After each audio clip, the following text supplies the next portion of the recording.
Nosso estudo de hoje está baseado na carta de Tiago, capítulo 2, versículo 17. Assim também a fé, se não tiver obras, é morta em si mesma. E Emmanuel, no livro Fonte Viva, na lição 39, com o título de Fé Inoperante, vem trazer a seguinte análise. A fé inoperante é problema credor da melhor atenção em todos os tempos, a fim de que os discípulos do Evangelho compreendam com clareza que o ideal mais nobre sem trabalho, que o materializa a benefício de todos, será sempre uma soberba paisagem improdutiva. Que diremos de um motor precioso do qual ninguém se utiliza? De uma fonte que não se movimente para fertilizar o campo? De uma luz que não se irradie? Confiaremos com segurança em determinada semente, todavia, se não a plantarmos, em que redondará nossa expectativa, senão em simples inutilidade? Sustentaremos absoluta esperança nas obras que a tora de madeira nos fornecerá. Mas se não nos dispomos a usar o serrote e a plaina, certo, a matéria-prima repousará indefinidamente a caminho da desintegração. A crença religiosa é o meio, o apostolado é o fim. A celeste confiança ilumina a inteligência para que a ação benéfica se estenda, improvisando por toda parte bênçãos de paz e alegria, engrandecimento e sublimação. Quem puder receber uma gota de revelação espiritual no imo do ser, demonstrando o amadurecimento preciso para a vida superior, procure de imediato o posto de serviço que lhe compete em favor do progresso comum. A fé, na essência, é aquele embrião de mostarda do ensinamento de Jesus que, em pleno crescimento, através da elevação pelo trabalho incessante, se converte no reino divino, onde a alma do crente passa a viver. Guardar, pois, o êxtase religioso no coração sem qualquer atividade nas obras de desenvolvimento, da sabedoria e do amor, consubstanciados no serviço da caridade e da educação, será conservar na terra viva do sentimento um ídolo morto, sepultado entre as flores inúteis das promessas brilhantes. Gente, mais um convite dos mais sérios para a gente. Porque a gente começa a perceber o seguinte, pelo menos aqui na nossa cultura ocidental, brasileira, carioca, dentro dos conceitos de educação, a gente fica durante alguns anos fazendo a alfabetização, depois o primeiro grau, depois o segundo grau. Muitas pessoas conseguem ter o privilégio depois de fazer um terceiro grau, tudo isso para se preparar para o mercado de trabalho. Então você se enche de teoria, vai procurando se formar da melhor maneira possível, do maior número de informações, para quando aparecer a prática, você ter elementos para poder saber como agir no momento correto. Agora, um dia vai chegar a prática, ninguém consegue ficar o tempo todo só nesse aprendizado, só nesse estudo. Vai chegar um dia em que você vai começar de alguma maneira, em algum campo, a colocar isso na prática. E só quando você começar a colocar na prática, você vai aprender nuances, detalhes de um serviço que só quem dá o primeiro passo consegue aprender. Então não tem jeito.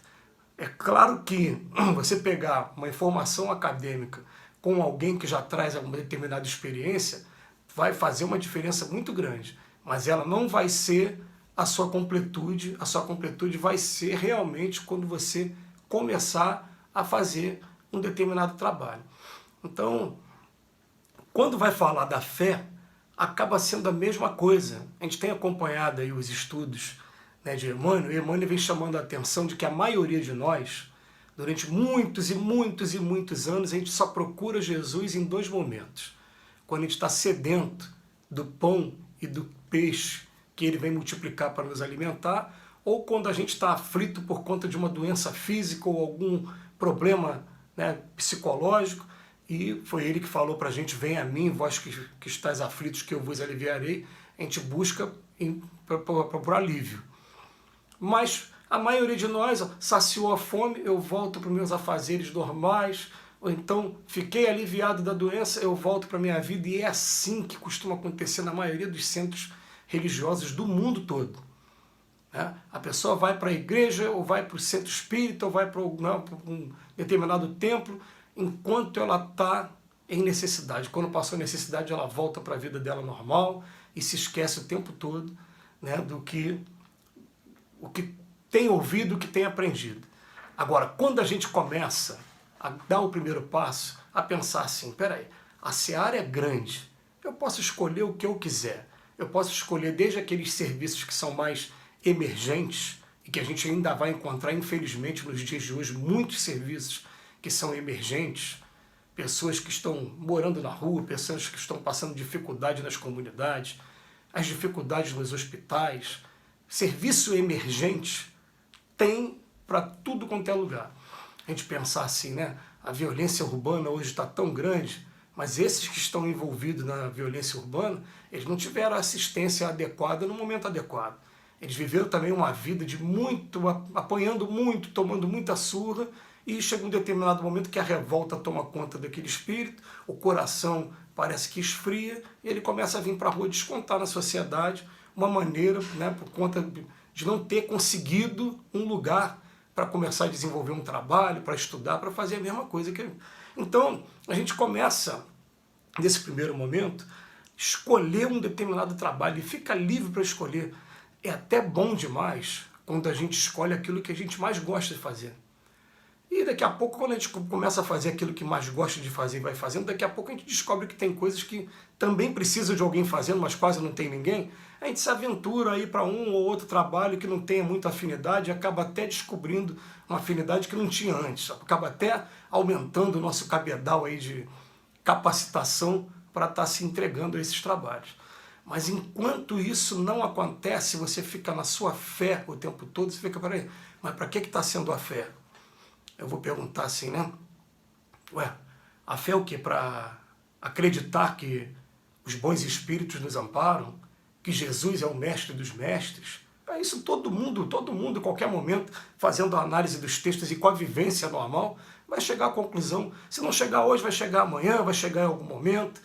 Tem algumas pessoas que, por terem se decepcionado com alguns homens, deixaram um pouquinho essa fé de lado.